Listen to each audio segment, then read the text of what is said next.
The world is a tapestry of moments, some beautiful, some mundane, and a few so thin they feel like they might tear, revealing what lies beneath. For Eleanor Vance, a woman who had seen 8 decades of this tapestry, her life was a quiet, frayed knot of memories. At 82, living alone in a cozy but silent brownstone in Boston, she was a whisper in the bustling city. Her children were grown, their lives a distant hum of phone calls and holiday visits.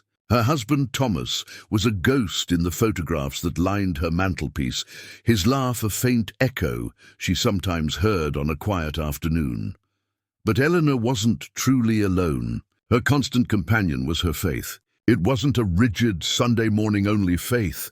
It was the air she breathed. Every chipped porcelain mug, every wrinkle on her hand, every sunrise filtering through her window pane was, to her, a testament to God's presence. When loneliness clawed at her, she'd turn to her Bible, and the words would be a balm.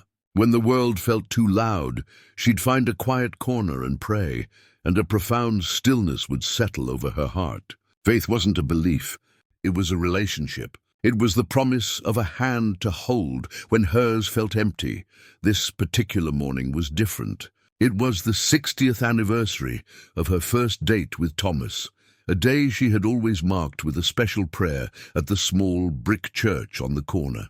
The air was a crisp, biting whisper of autumn, and a thin layer of frost sparkled on the cobblestones. Eleanor's joints ached with the cold, but her spirit was bright. She carefully put on her warmest coat and wrapped a knitted shawl around her shoulders. In her purse, she tucked a faded photograph of herself and Thomas, 2 young people laughing into a camera 60 years ago. A smile touched her lips as she stepped out onto the sidewalk. The city was alive. Commuters rushed by, their faces buried in phones, their lives moving too fast to notice a tiny, silver-haired woman walking with a gentle slowness. This was the world now, a blur of motion and noise, a place where people rarely stopped to look up. It made her feel invisible, a ghost in her own city. A pang of loneliness, sharp and sudden, pierced her resolve. She clutched her purse, her fingers finding the photograph of Thomas. "Lord, I know you are with me," she whispered, a silent prayer into the frosty air. "But today I feel so small." She reached a busy intersection, her footsteps cautious. A delivery truck rumbled past, its tires splashing a mix of slush and rainwater. As she sidestepped to avoid it, her worn-out shoe caught on a loose piece of pavement. In that instant, time seemed to slow to a crawl. The city's roar faded into a dull hum. The world tilted sideways. Her body, frail and aged, was falling. Her purse flew from her hand, and the photograph of Thomas, a piece of her heart, tumbled out onto the wet sidewalk. She saw the concrete rushing up to meet her, a cold, unyielding finality. She wasn't afraid of the fall. She was afraid of the landing. The sharp, certain pain she knew was coming. In that terrifying second, the last conscious thought she had wasn't of the impact. It was the deepest, most desperate plea her soul could utter. "Jesus, help me!" It was a cry that came from a place beyond fear, from the very core of her being, a final act of absolute faith in the face of certain disaster. The world snapped back into focus, but it wasn't the hard, brutal reality Eleanor had braced for. Instead of a bone-shattering crash, there was nothing, no impact, no pain. She was still falling, but it was as if she was suspended in time, gently lowered by an invisible force. The rush of air in her ears turned into a soft hush. The panicked faces of strangers on the street were frozen in mid-expression. It was a moment of profound, impossible grace. Her cry, "Jesus, help me," had been a plea of faith, not a thought. It was the deep, ingrained reflex of a soul that had spent a lifetime trusting. And in that moment she felt a response. Not a voice, not a physical presence, but an overwhelming sense of peace. A warmth spread from her chest outward, a feeling of being completely and utterly held. It was as if 1,000 hands, unseen and gentle, had woven together to catch her. When her body finally came to rest, it wasn't with a jolt, but with a feather-light touch. She was lying on the cold, hard concrete of the sidewalk, but it felt as soft as a featherbed. She took a breath, a deep, shaky one, and blinked. Her body was completely uninjured. Not a single scrape, not even a bruise. The worn-out shoe that had caught on the pavement lay a few inches from her head, as if it had been neatly placed there. A young man in a business suit, his face pale with alarm, was the first to reach her.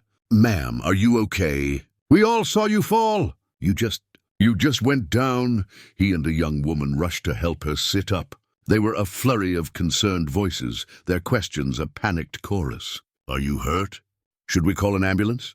Eleanor simply smiled, a serene, almost radiant expression on her face. "I'm quite all right, thank you," she said, her voice surprisingly steady. She pointed to her purse, which had fallen open, spilling her precious memories onto the ground. The young woman knelt down to gather the photos, her hands gentle as she picked up the picture of a young Thomas. "But how?" the young man asked, his eyes wide with a mixture of confusion and awe. "You fell so hard. It looked impossible." Eleanor looked at him, then at the bustling city around them, the cars, the people, the endless noise. She saw the photograph of her young self with Thomas, now back in the purse, a tangible memory of a love that had ended, but was not lost. She knew in her heart what had happened. It wasn't about physics or luck. It was about something far deeper, something that transcended the visible world. "It wasn't a hard fall," she said softly, her gaze lifting to the sky. "I was caught." The young man didn't understand. The young woman, though, looked at Eleanor with a different kind of understanding. A shared silence passed between them, a silent acknowledgement of something sacred that had just taken place in the middle of a chaotic city. For a brief, shining moment, the thin tapestry of the world had torn, and they had all, in some small way, glimpsed the unseen hand. As Eleanor sat on the ground, still processing the impossibility of the moment, the young people helped her. The young woman, named Sarah, gently handed Eleanor her purse, carefully placing the photographs back inside. "Are you sure you don't need a doctor?" she asked, her voice filled with genuine concern. The young man, Mark, helped Eleanor to her feet, his hand a steady presence on her arm. "No, dear, I'm quite all right," Eleanor said, a soft smile gracing her lips. Truly, God was with me. Mark, a modern man with a logical mind, looked at her skeptically. "Ma'am, you fell on concrete. You're over 80. This isn't normal." He saw only the physical world, cause and effect, gravity and impact. The lack of injury was a contradiction he couldn't resolve. But Sarah, a quiet kindness in her eyes, seemed to understand on a deeper level. "I believe you," she said simply, her gaze meeting Eleanor's. In that brief exchange, a silent understanding passed between them. It was a recognition that some things cannot be explained by science or logic. Eleanor thanked them both for their kindness. She felt an overwhelming sense of gratitude, not just for being uninjured, but for the compassion of these strangers. She was still a tiny whisper in a bustling city, but in that moment she was seen. She was not alone. The Lord's hand had not only held her, but it had also moved through the hearts of these two young people, prompting them to stop and help. She continued on her way to the church, her steps lighter than they had been in years. The initial shock had given way to a profound sense of awe. Her mind replayed the moment of the fall, the feeling of being suspended in mid-air, the gentle lowering, the complete absence of pain. This wasn't some vague feeling of comfort. It was a tangible physical intervention. It was as if God had put a cushion on the concrete just for her. Reaching the church, the familiar scent of old wood and candle wax filled her senses. She found her usual pew, worn smooth by years of hands just like hers. She knelt down, the floor cool against her knees, and pulled out the photograph of Thomas. She looked at his smiling face, a face she missed so dearly, and tears welled up in her eyes. But they were not tears of sorrow. They were tears of a deep and abiding joy. She lit a small candle for him, its tiny flame a beacon of her enduring love. Then she prayed, not for herself, and not even for Thomas, but to thank God for the miracle that had just unfolded on that crowded street. She realized that the Lord's presence wasn't just in the big moments. the life-altering events. It was in the small, seemingly insignificant details. It was in the way a worn-out shoe snagged on a sidewalk. A moment that could have brought so much pain, but instead brought a profound reminder of his unwavering love and protection. The fall hadn't been a moment of disaster. It had been a moment of grace. It was a tangible sign that her faith wasn't misplaced, that her silent prayers were indeed heard, and that even when the world seems to ignore you, you are never, ever truly alone. Eleanor remained in the quiet sanctuary of the church for a long while, the flickering candlelight a dance of warmth against the cool stone walls. The fear she'd felt on the sidewalk was gone, replaced by a profound, soul-deep peace. She wasn't just grateful for having been spared. She was filled with a sense of purpose. Her fall wasn't a random accident.